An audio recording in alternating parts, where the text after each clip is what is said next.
What We Cannot See Pioneers, Season 2, Episode 7. Gitonoa began thinking on how best to go about this new objective. He was concerned about what was behind that door the anonymous minifig was hiding behind. But there seemed to be no other way to go. No one knew where the actual bioscene was located. Any clue they could get had to be seized. The door was now almost shut, cracked just a bit open by the mysterious minifig who had popped through it. To bring the army through, it needed to be substantially opened, and held open long enough for the vehicles to pass through. Gitonoa looked over at King Archimod, standing nearby. Kopaka refuses to listen to my orders, Gitonoa said. Perhaps you would be kinder. What do you need, Prime Minister? Archimod asked with pleasant willingness. I think we should follow that minifig, see what he knows, Gitonoa said. I know we don't know who he is, but I don't know where else to go if we want to find the bioscene. We need to pass through the door he vanished behind. You Bionicles, I think, are the only ones with the physical strength to hold open that door long enough for our army to pass through. Will you, Icarax and Gavla, help us with this? King Archimod's mind began studying this request. Yes, he would certainly help the Prime Minister. But the very moment of this, the Prime Minister asking for his help. It was a simple task, yes, but it was helping. When King Archimod brought the Bionicles to the new land so long ago, he felt an almost natural compulsion to compete with the minifig race, obtaining resources like Arthene, building armies. Those ambitions were crushed due to the rise of Bionicle gangs and the unrelenting progress of the minifig New Land Empire. Soon the Bionicle world was left in ruins with the minifigs on top. Only one side saw victory when these two races competed. Now King Archimod saw this small need of Gitonoa's to hold this massive door open as a sign of cooperation. They had been cooperating for a while, but now it felt real. Only Bionicles had the physical strength to do this. And if the army wanted to make progress, they'd need a Bionicle's help. These thoughts were not arrogant, but hopeful. Archimod was seeing the goodness that was coming from their alliance. Chaos was the product of minifig and Bionicle competition. Progress was the product of their cooperation. If somehow this whole conflict ended in their victory and Archimod and Gitonoa lived, maybe there was hope. Archimod knew Gitonoa saw the goodness of this alliance between the races too. Archimod vowed that he would work to be a herald of a bright future of cooperation between the minifigs and Bionicles. Yes, I will help you, Archimod said dutifully to Gitonoa's request, calling for Icarax and Gavla to help him. Gitonoa smiled. Captain Clark Briggs told him that the Bionicles will be the end of all the minifigs. Gitonoa couldn't agree. Minifigs and Bionicles had their differences, but together they were unstoppable. The Bionicles are noble allies, Gitonoa thought in his head.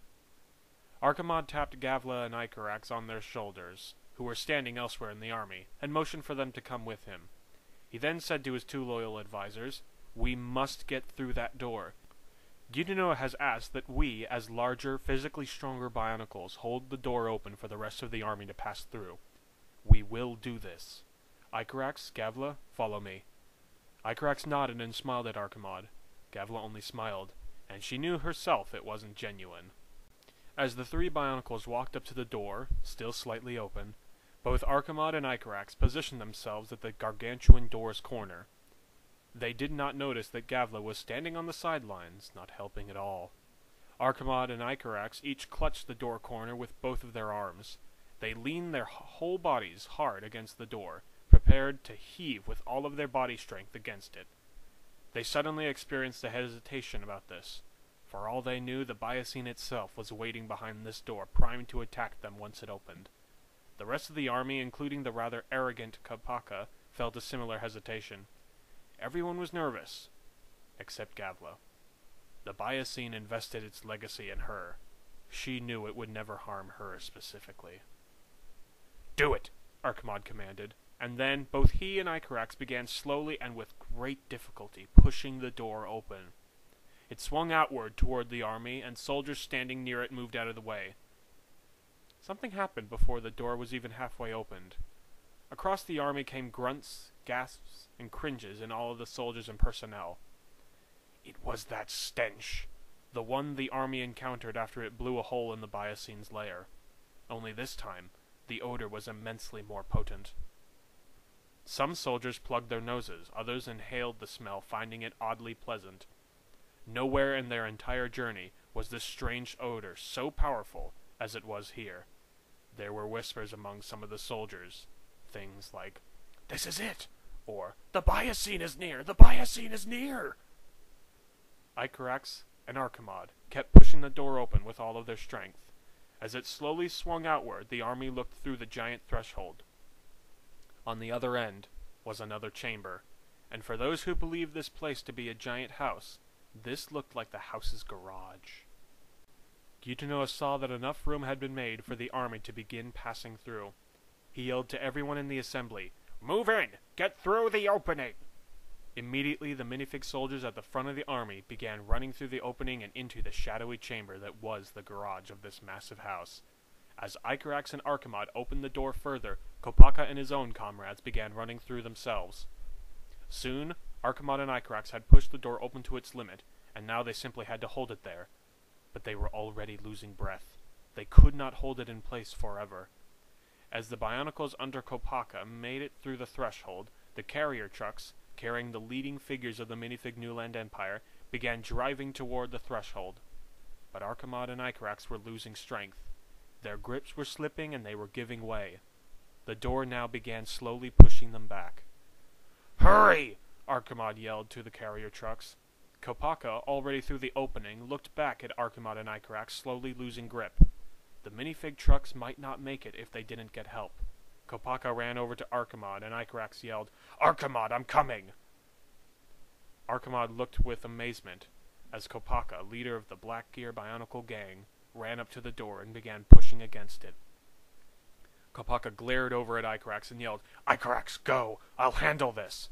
Icarax was amazed and obeyed, running through the opening and into the dark garage with the rest of the army.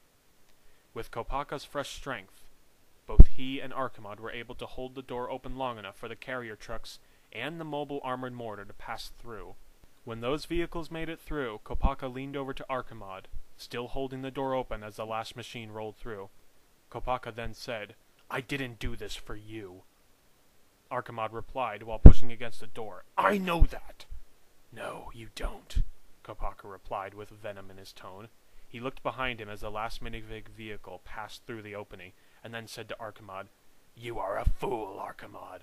I blame you for the plight of the Bionicles. Goodbye, King." After saying this, Kopaka rapidly jumped away from the door and made it through the threshold into the garage, abandoning Archimod to hold the giant door alone with his weakened strength. Archimod could not even respond. He had lost so much strength. The immense size of the door against Archimod's weakened state easily overpowered the Bionicle King. It then began moving with increasing momentum until it had caught Archimod in an inescapable position. The door swung inward toward the threshold, taking Archimod with it. When the door shut itself, it had crushed Archimod against the wall, smashing his body utterly and killing him instantly. The rest of the army, now fully inside the dark garage, looked back at the door.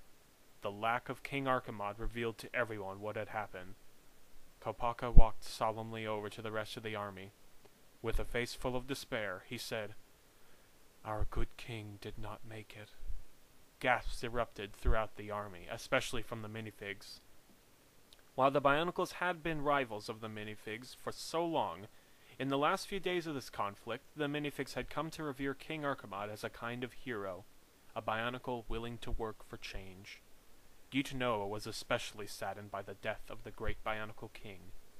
He had long thought that if both he and Archimod made it out of this conflict alive, then they could, together, lead a world of cooperation between the races. But without Archimod, this task would be so much harder. This blow was a terrible one, and the army had not yet even encountered the Biocene. While Kopaka knew that he in fact was responsible for killing Archimod, he was pleased with this decision. He thought to himself, "The old ways of King Archimod no longer work in this land. He would only further destroy the Bionicle's position in this world. Letting him die was a gift to our people. Our kind needs new leadership, and when this is all over, it will come. But Archimod must not be a part of it. Now the entire army stood, with the loss of one of their key members, inside the shadowed-filled garage. This was where the mysterious minifig had disappeared to, and all around them the bizarre odor they had come to associate with the lair of the Bioscene was present. Standing next to General George on their carrier truck, Stanley Gutanoa looked over at his top commander. He then said to him, "General George, we have now ventured into the depths of the Bioscene's lair. I fear the climax of everything we have done in the New Land is approaching. We are about to confront the Bioscene."